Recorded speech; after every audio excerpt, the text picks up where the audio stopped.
Welcome to Education Today. I'm John Zish from the Armstrong School District. It's an exciting time around the Armstrong School District. School is now back in session.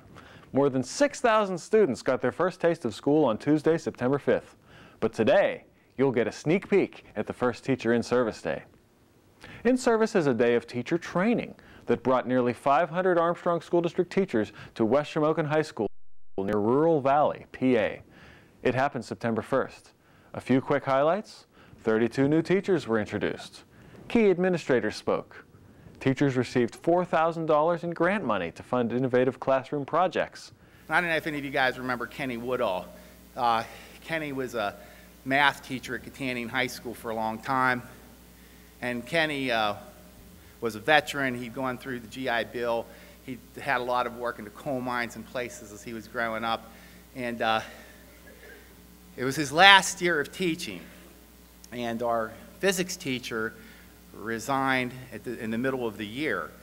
And Kenny, some of you people can relate to this, Kenny had a comprehensive science and math certificate. So he was really the only one that we had in the building that was certificated to teach physics. Now, he had never taught physics, and he hadn't taught science for a number of years. So John Shaner went up to Kenny and said, "Ken, I'm going to have to ask you to teach physics." You know, I think about it, and the thing that really impressed me with Kenny was that, you know, it's his last year of teaching. He's sort of looking at going out and, you know, doing it. Ken never complained. He never did anything. He just accepted the assignment and went on with it. So toward the end of the year, I just mentioned to him, I said, "Yeah, Ken," I said, I really respect you. I said, "You know, most people would just be complaining and moaning they had never taught it." And he said, "You know, Jim," he said, "it really has made my last year just fly, the second semester," because he said, "I've had to constantly be going back and staying ahead of the kids." And we had a really bright kid in the class named Roger Claypool, who ended up going to MIT. And he said, "So I've had to really work," but he said, "It's just been really invigorating for me for this to happen in my last year." And he said, "And if I really got stuck," he said, "I just ask Roger, because he could tell me the answer anyhow." So, you know, there's a lot of enthusiasm today. I think we've made great strides in the last 2 years. If you look at our math scores, excuse me, and reading scores, we're in the mid-70s, pushing 80 at the elementary in those areas, and the high schools are doing well with the Adopt and Anchor and all of the interventions and strategies we've done. But I want everyone to keep in mind, and I'm just going to share a quote from Davey Bristol. Davey, I think, was a Major League Baseball manager for a number of years with the Reds.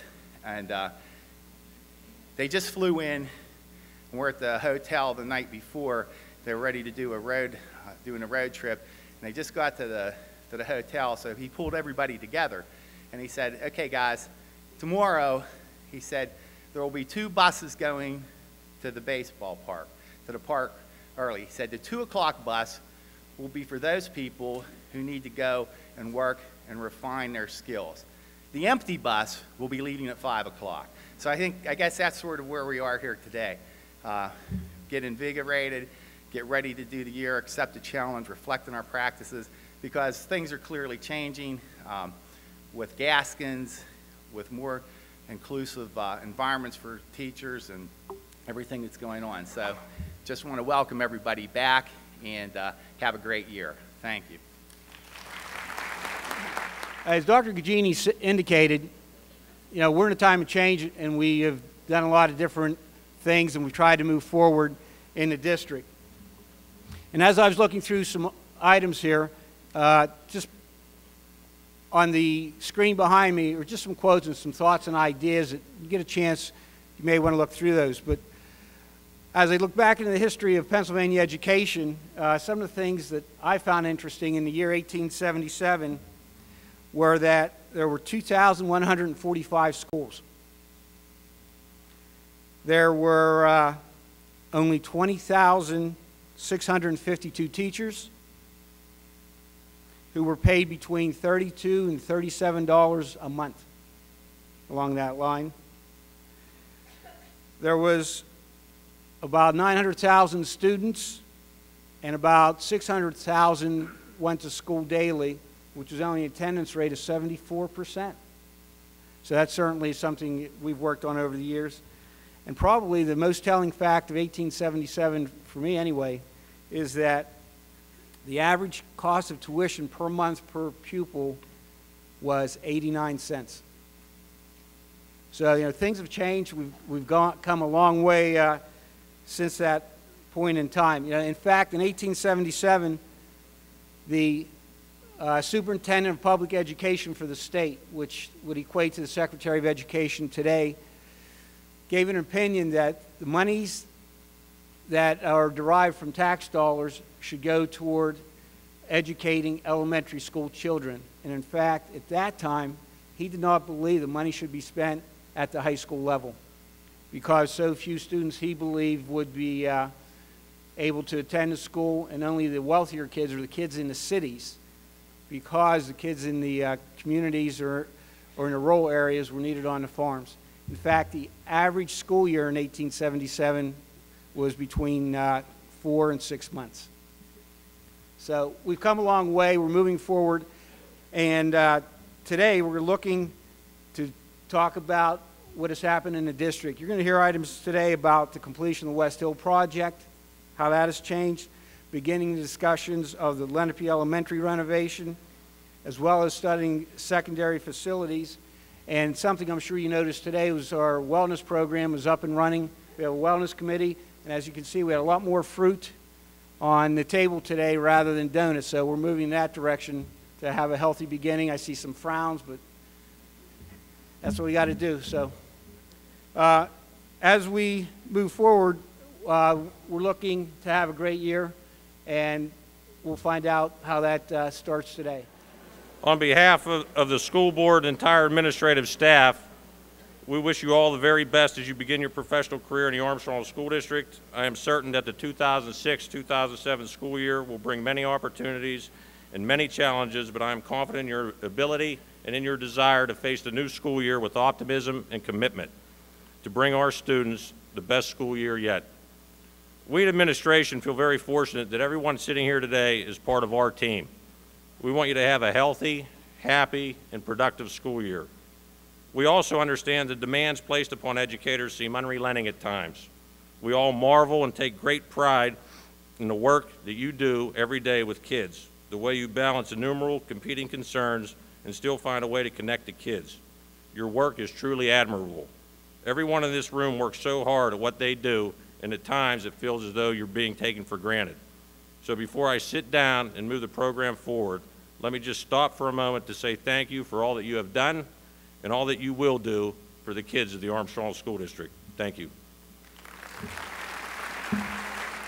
The mission of the ASD Foundation is to expand educational opportunities for our youth throughout the district. Our goal this year was to raise $40,000 to further this mission. We were able to raise about half that amount. Funds came through a successful golf outing, various donations from contributors, and generous payroll giving from teachers and administrators. About 8% of our teachers and 78% of our administrators donated to the payroll deduction last year. Funds raised by the ASD Foundation benefit ASD students and stay within the district and local community. Some of our accomplishments this past year have been the sponsoring of a retired teacher's breakfast, a donated and refurbished musical instrument program, also known as Do Re Mi, a district-wide scholarship for a graduating senior, 4 $500 mini grants to teachers that benefited hundreds of students throughout the district. We also gave financial support for the Armstrong Reality Tour at the county jail, which is a powerful anti-drug program, financial support for the Crooked Creek Environmental Learning Center, the sponsoring of a community Thanksgiving Day luncheon at Katanning Area Middle School, which is now Katanning Junior High, and finally sponsorships for district-wide events such as the Math 24 tournaments and the Lenape Elementary, Lenape Elementary School, and the Junior High Gifted Quiz Bowl, which was held at Ford City High School.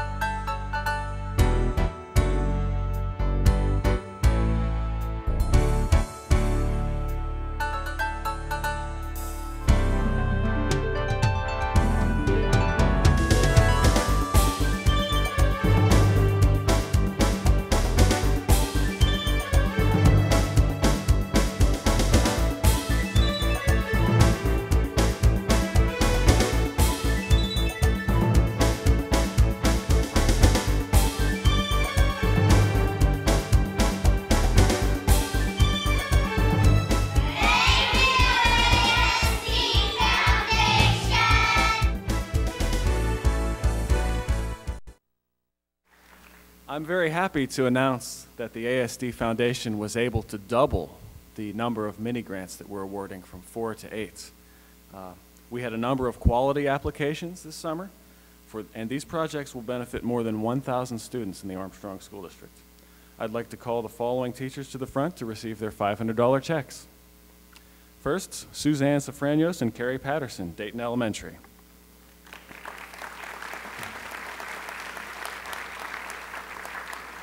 Their project is called Storytelling Activities, and it benefits 50 kindergarten and extended day kindergarten students. Students will be actively involved in retelling tales using characters and props provided in the kits. Thank you very much. Our next winner is Susan Close from Lenape Elementary School.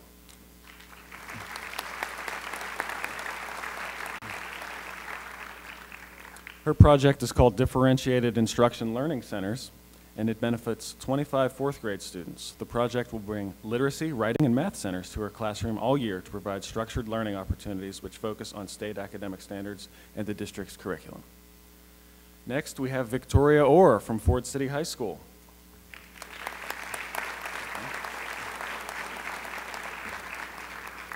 Victoria's project is called A Celebration of National Astronomy Day. It benefits 70 10th through 12th grade students, and it centers around National Astronomy Day on April 21st, 2007. Congratulations. Next, we have from Elderton Junior Senior High School, Christy Orlowski.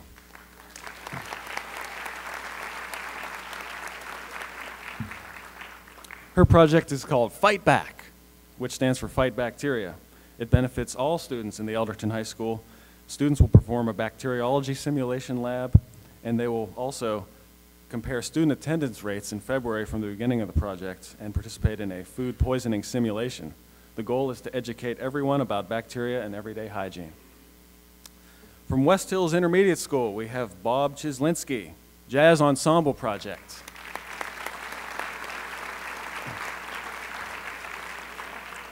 This benefits 38 4th through 6th grade students. Jazz is an American art form that seems to be lost among our youth today.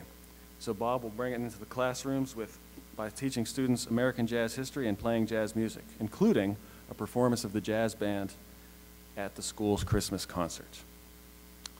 And next, I'd like to call from Dayton Elementary, Tom Burkett.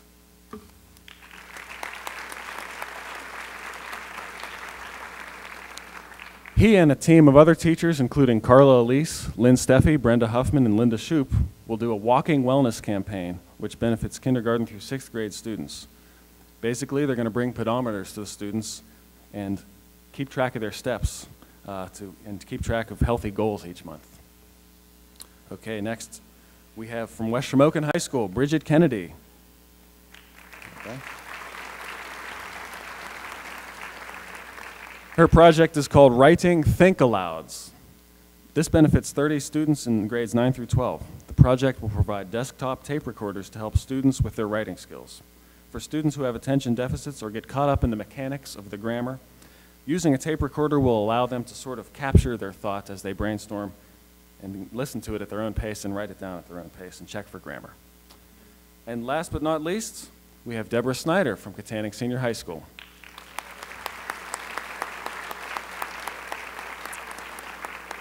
Deborah's project is called a Disposable Cameras Science Scavenger Hunt. This benefits 30 9th through 12th grade students. Students will get a list of living things to locate and photograph along the rails to trails near Katanning Senior High School. Students' pictures will be developed, and students will make a poster of all the living things they located. Posters will be displayed in the hallway. The #1 goal in this school district for the last 5 years has been that we need to be strong advocates of children and youth. Please remember that some of those kids, a lot of those kids coming through our doors each and every day come from an unhealthy environment at home. And you alone, with all of us working together, can make a positive difference in the lives of those young children. So to be advocates of children and youth, effective teaching and learning, student achievement and success for all students. Every student can learn in their own right, and every student deserves a second chance. Just like you or me as adults, we deserve sometimes second chances. Parental involvement, I can't emphasize it enough. The more parental involvement we have, the more success we will see in each of our schools. And lastly, always to be a goodwill ambassador for your school. So through good school and community relations, we can make a difference in all of our schools, in our communities that we serve, and especially for our students and our parents and staff. A couple things that I want to mention about West Hills. We are embarking on a new era in the Armstrong School District. For those teachers and administrators that have worked so hard to make West Hills Primary and West Hills Intermediate possible, I say thank you. And I also thank the school board, several school boards over the past couple years or more. The project was not an easy project. You know, closing 2 elementary schools and reconfiguring grade levels and buildings took an awful lot of work, not only in planning educationally, but also just the physical plant and layout. There were many, many hurdles to overcome, and we made it. We made it. From a concept that believed that we should have students all on one campus, K through 6, it's a dream come true. And at some point, we will have an opportunity for you to visit the school. If you haven't, for sure there's a dedication and an open house tentatively scheduled for early October. And I want to thank Mr. Mulroy, who's recently retired, put an awful lot of work into the project, our central office staff, and the building principals, Mrs. Kreidler, Mrs. Miranda, and Mr. Ritzert, have just spent night and day at that school, along with other teachers, getting the buildings ready for this first day of school. So I thank all of you for the efforts. It's a beautiful building, or buildings. All of the renovations and additions will certainly add to the educational program.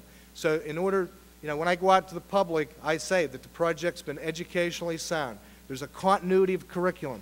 There's a collaboration among K through 3 teachers and 4 through 6 teachers that will be unheard of. And those test scores, I think, will continue to increase and improve over the years because of the focus that we have in terms of our curriculum, instruction, and assessment processes in place.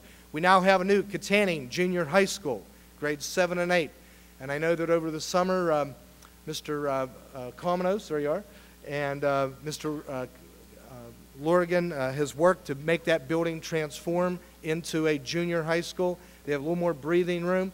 We've set up computer rooms, expanded art and home ec rooms, and just made the building, I think, more pleasant in terms of spaces that they need for education programs today. So I thank all of you. Additionally, I would just mention that the Lenape project is now underway. Great deal of planning. Mr. Dinga and Mrs. Brown have been a part of that planning process. And when I mention secondary or elementary, I always want to include Dr. Gugini and Dr. Garitano. So if I miss you, it's just an automatic that these gentlemen are directly involved at the levels in which they're responsible for. Lenape Elementary is going to be an $18.8 million project. If everything goes okay, the board approved not only the bond issue but the plans for the building in terms of a schematic and general layout. Probably by next May or June, we should be expanding the building and making the necessary improvements for a school that needs to be renovated and updated for this time in which we live and serve students. The other thing I would just mention quickly, we have a secondary study underway for facilities. It's called a Master Facilities Plan. It largely includes all of the secondary buildings along with Shannock Elementary. All the other buildings in the district, such as this building, obviously have had new renovations or construction in the last 5 to 6 years.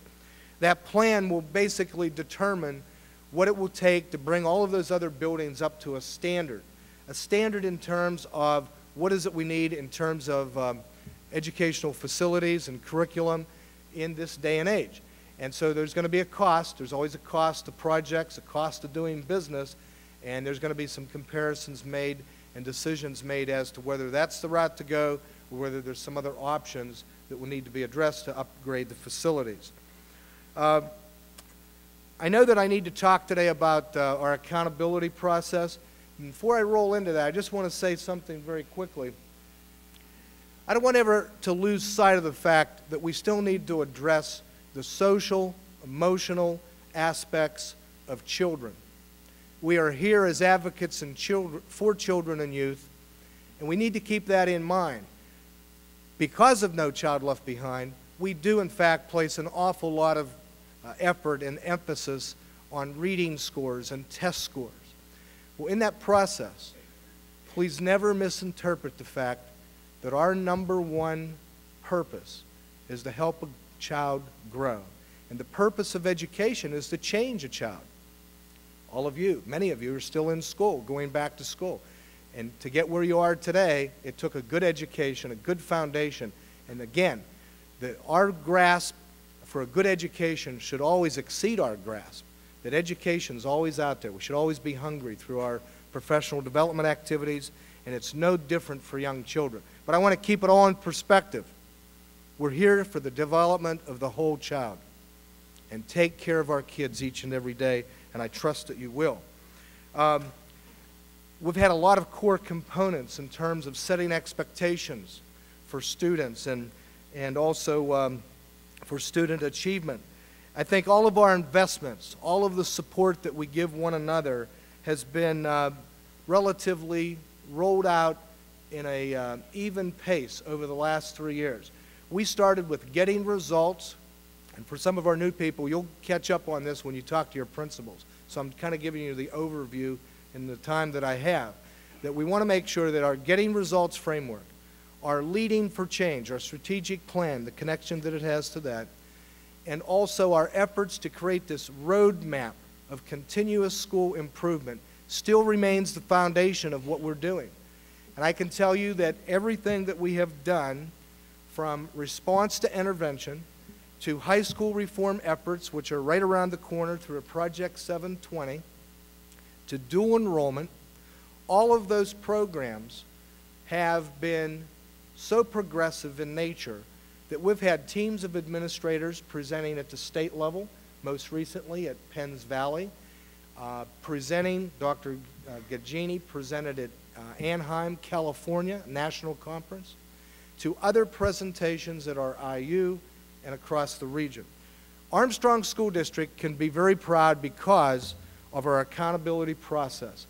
In fact, next month, PDE will host our school district, and Dr. Long is leading a session with the accountability concept and team that we have in place. And also, one of the other programs that will be highlighted will be Alternative Ed, or our dropout prevention program, which we've seen enormous results, improvements of keeping kids in school and making sure that they graduate. I have a long list of items that I know that I don't have time really to get down through. But let me just summarize it this way. When we have talked about DIBELS, you know, the dynamic indicators of basic early literacy skills, and response to intervention, all those responses from the corrective reading and Read Naturally, the Wilson program, to making sure that we not only support those students at that level where there needs to be interventions. You'll hear more about 3 tiers of interventions. You're going to hear about the core curriculum, where principals and teachers are really focusing on a core curriculum and making sure that students obviously get the best education in terms of our curriculum. If those children need additional interventions, more of an intense intervention or more of an instructional model, you're going to see more teachers working together, and I know that our teachers that have been on board the last couple years know that extended day kindergarten, Title I teachers, literacy and math coaches, speech and language coaches or teachers all come together to work at that level to make sure that the children have that instructional model or intervention before them. The third tier is that more intensified intervention where we'll involve Dr. Gagini and Dr. Pock and Dr. Glue and special education teachers to make sure that we obviously intervene and give them the appropriate support that they need. All of that said, everything that we have in place allowed our school district to have adequate yearly progress reporting, progress monitoring, to the point that through benchmark assessments and all of our efforts, every school made AYP this last year. And for that, you deserve a round of applause.